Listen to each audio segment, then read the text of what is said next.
Hi, I am Carrie Gaston, and I will be discussing our theoretical framework to address leadership and staff retention, from transactional leadership to transformational leadership.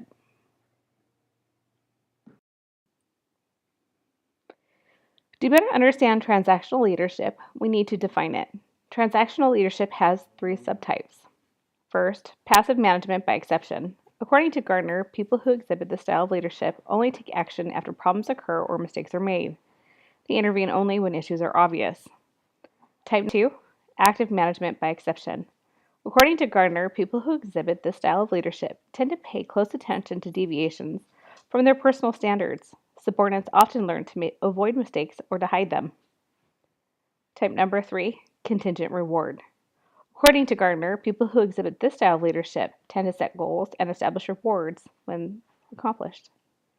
Transactional leaders reward good behavior, punish what they perceive to be negative behavior, and maintain control of the hierarchy. Transactional leadership style has been identified to have two primary characteristics: conditional rewards and management by exception. With transactional leadership, followers often display the following behaviors. Staff fulfill their contracts. They work and the leaders pay them. Errors are corrected and done so reactively. Transactional leaders have organizational outcomes that maintain the status quo. Work is supervised and completed according to specifications. Deadlines are met. Employees are not satisfied, and employees have low to stable levels of commitment to the organization.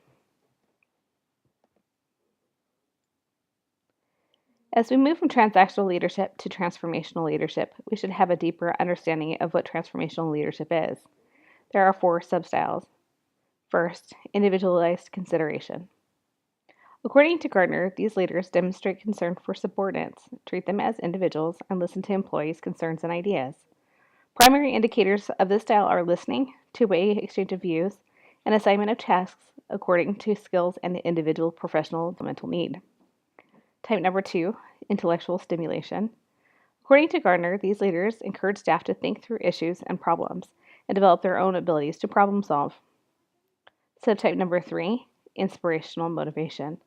According to Gardner, these leaders motivate staff to exceptional care and accomplishments.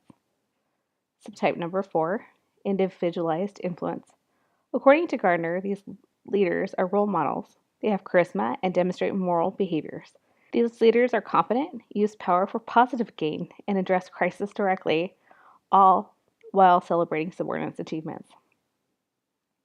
Characteristics of transformational leaders include: they place the control in the hands of the individuals doing the work, the nurses at the point of care.